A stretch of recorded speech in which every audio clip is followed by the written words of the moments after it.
Hi aspirants, welcome to a new lecture. In this lecture number 32, I will discuss new topic, Internal Security Part 2 in GS Mains Paper 3. We will cover internal security in multiple videos to make it comprehensive as possible so that it will help the aspirants. Internal security as a subject is of prime importance in UPSC Civil Services Main Examination Paper 3. The introduction of various topics related to the internal security in this paper clearly shows the importance of these issues pertaining to national security. In this video, we will discuss India's internal security challenges and factors responsible for internal security problems. This video and other videos will collectively include all topics related to the internal security syllabus of GS Mains Paper 3. This video will expose the aspirants to all essential and important concepts for understanding India's internal security challenges. Please watch this video till the end. Let us discuss India's internal security challenges. Some of the internal security challenges with respect to India are as follows. First is unstable neighborhood. Second is northeast insurgency. Third, communal violence. Fourth, caste tensions and conflicts. Fifth, ethnic conflicts. Sixth, left-wing extremism. Seventh, trans-border migration. Eighth, Jammu and Kashmir militancy. 9. Misuse of IT tools and hacking. 10. China's role in the Northeast. First, unstable neighborhood. Unstable neighborhood has made India vulnerable to security threats. Pakistan is waging a covert or secret war against India when it is fighting terrorists overtly in its own tribal province. Nepal has emerged from years of insurgency of Maoist fighters. It has recently agreed to sign a constitution based on federalism. Bangladesh itself, facing threats from fundamentalist forces, has cracked down on militants but it still serves as a hiding place for insurgents. Insurgents from the northeastern part of India use Myanmar as their base.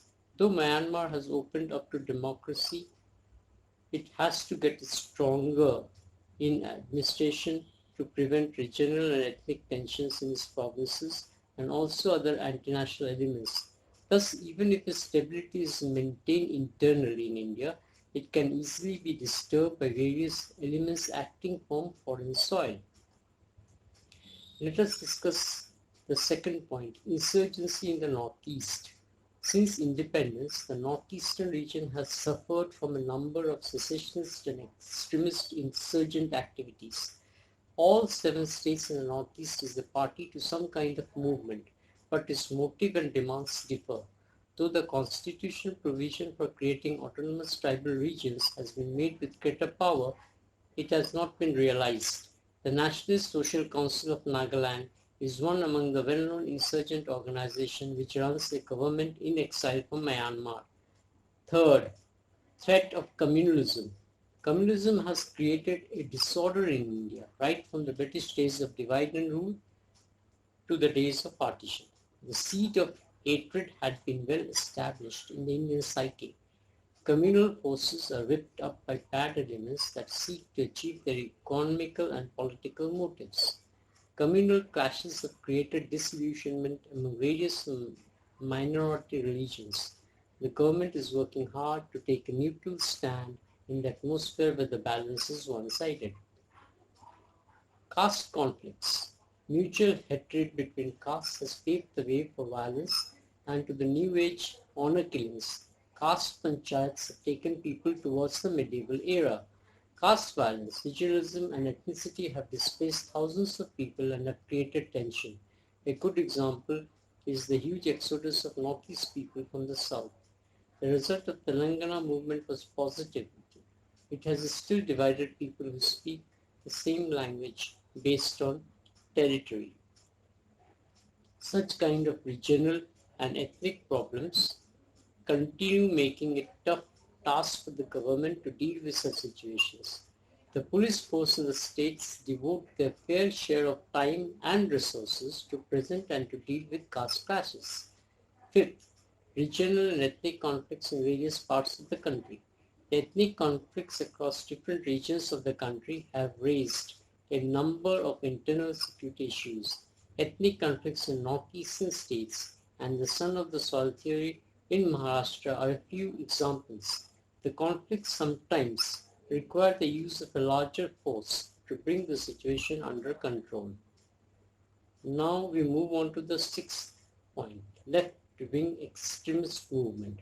The Naxal movement or the left-wing extremism has been the source of extreme violence in some parts of the country. These extremists are internally waging wars against the state. It is considered to be the most important internal security concern. These extremist movements have disconnected several tribal villages from the national mainstream. Maoism requires abolition of the state to establish the rule of people. The extremists attack the symbols of the country's power, such as the police, schools, and the government institutions.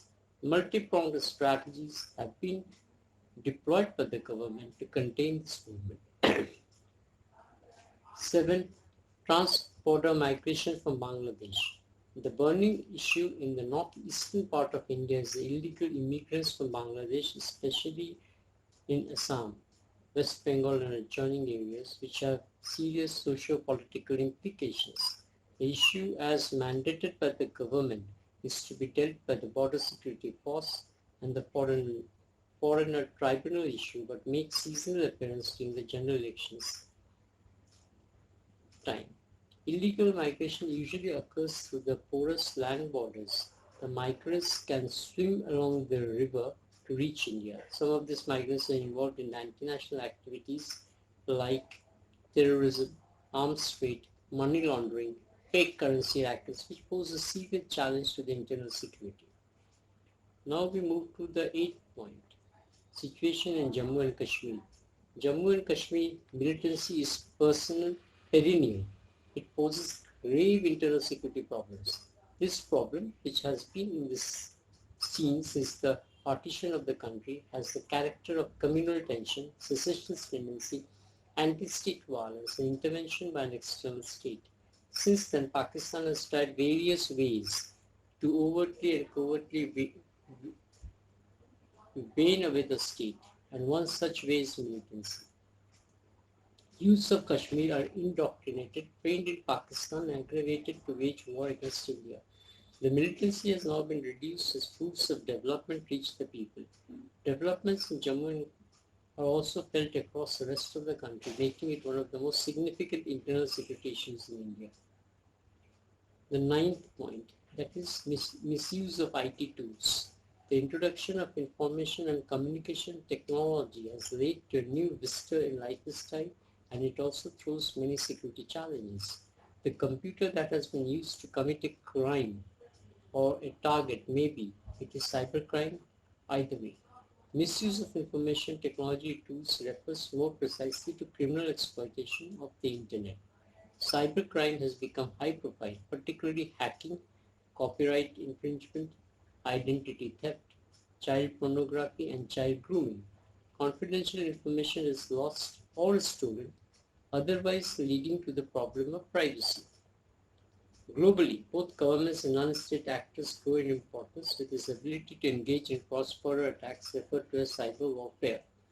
Strategic establishments have become the target of attack by misguided youths in hostile countries, because of which cybersecurity systems will have to be strengthened. 10th point. In China's interest in the Northeast. China's official map itself contains Arunachal Pradesh as an extended territory of southern Tibet. To have its presence and control over the northeastern part of India, China uses all its devices. Some sections of northeast people also support China's efforts, as they have similarities with the Chinese racially and culturally. Now we move to the second point, that is factors responsible for internal security problems. The factors that are responsible for internal security problems in India are: first, larger scale poverty and unemployment. Second is lack of proper governance in many regions. Third, increased communal violence. Fourth, jobless growth. Fifth, unstable neighborhood. Sixth, corruption. Seventh, prolonged judicial process. And finally, eighth is caste consciousness. Some of these factors have their base in history and others are contemporary. Some of the factors have been elaborated here. Let us take up first one, which is poverty and unemployment. It is a present-day factor responsible for rise in internal security threats. This is the fundamental reason for the origin of Maoism in India. Our country can prevent the youth from being brainwashed by these forces if these two problems can be reduced. It is the responsibility of the government to address these chronic problems. Now we move to the second one, which is governance deficit. The lack of governance is a prominent factor that creates internal disturbances.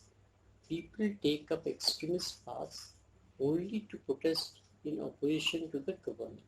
The steps taken by the government should be proactive and should involve the people and work assiduously to improve the socio-economic condition. The third one is communal tension. The other factor that is on the rise that causes internal disturbance is communal tension. People support political parties on the basis of religion, which gives power in the hands of such people who tend to misuse it. Gentle politicians are now an uncommon breed. Some people use divisive politics based on language, religion, caste, region, etc. for their gains. Now we are going to discuss the fourth one, which is unequal growth. Growth has reached only a small set of people, while the remaining are still reeling under poverty. Thus, the effects of positive growth are not equally distributed and have been a cause for simmering tension to the downtrodden people. Now we move to another point, which is the fifth one, unstable neighborhood. Instability in the neighborhood has been the cause for the continuing threat, while Pakistan has been a major player in the prolonging tension in the Kashmir region. Countries such as Bangladesh and Myanmar serve as a base for anti-national activities. Open borders with thick forest cover are difficult to be monitored, which serves as a hideout for the militants and to evade capture and prosecution easily. The sixth one, which is corruption. Corruption is one of the reasons why people fight with government organizations. People see the whole state to be corrupt. To restore order in the society, people strive to overthrow the state, and this attracts people to Maoists. Now we discuss the seventh point, which is prolonged judicial processes. In India, the judicial process takes a long time and people get delayed justice or even denied justice. This leads to the proliferation of kangaroo courts. People are disillusioned with time-consuming judicial process and they start questioning the fairness of the system and the rule of the law.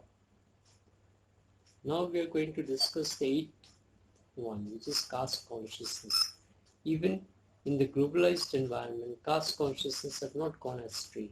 Some sections of the people still have a medieval mindset. Recently, there were various pronouncements regarding the fair treatment of women.